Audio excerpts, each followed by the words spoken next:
The night was quiet in Louisville, Kentucky. Streetlights hummed a soft, golden tune, and the great Ohio River moved like a slow, steady breath. In a small house, on a peaceful street, a young boy lay awake, staring at the ceiling. His name was Cassius Clay. He didn't know it yet, but one day the entire world would know his name. They would call him Muhammad Ali. Earlier that evening, something important to him had been taken: his bicycle.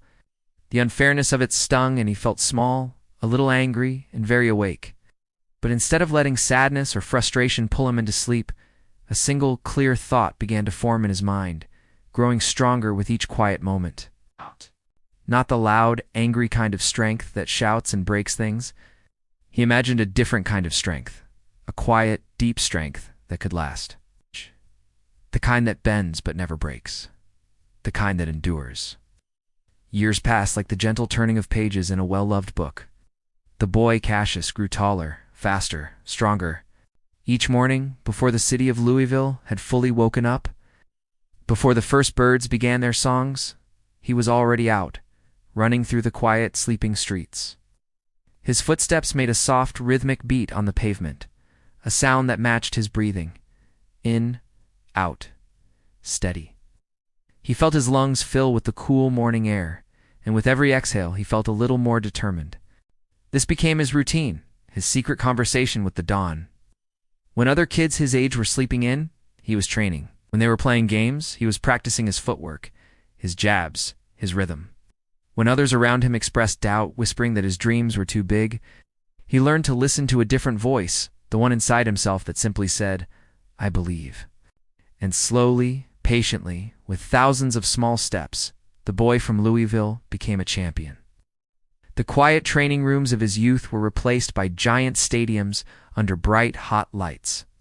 The sound of his own steady breathing was now joined by the roar of thousands of people, a sound like rolling thunder.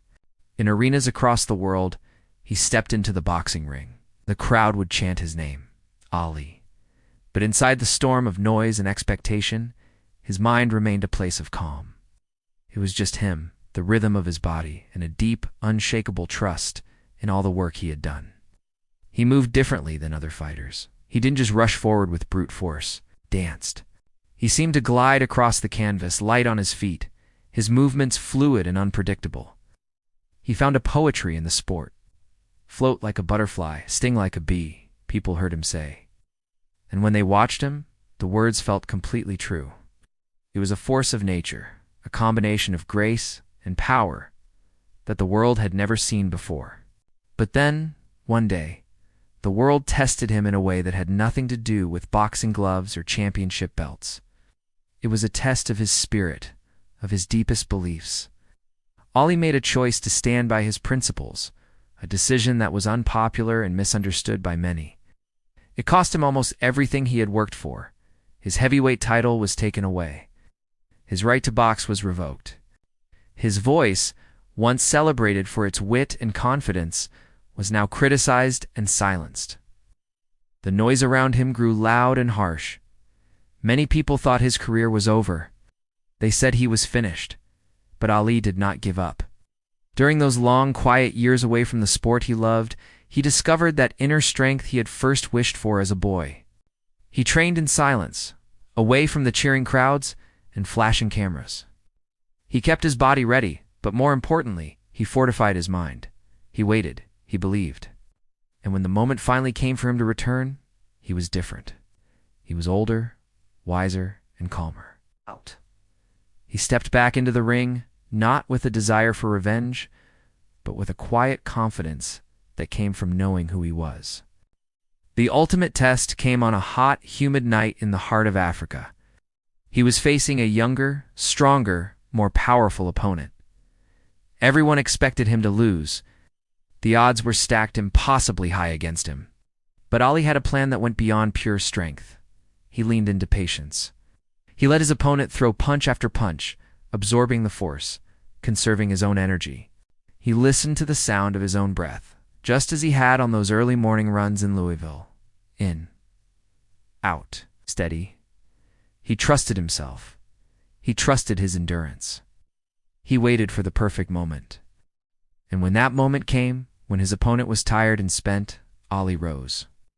Victory came that night not from overwhelming force, but from unshakable endurance. He had won the unwinnable fight. As the night around you deepens now, let his story become more than just a tale of boxing. Let it be a gentle reminder for your own journey. A reminder that even when life takes something away from you, even when the world seems loud with doubt, and even when your progress feels slow or invisible, you are still growing stronger in ways you might not even see yet. The river in Louisville still flows, just as it did all those years ago.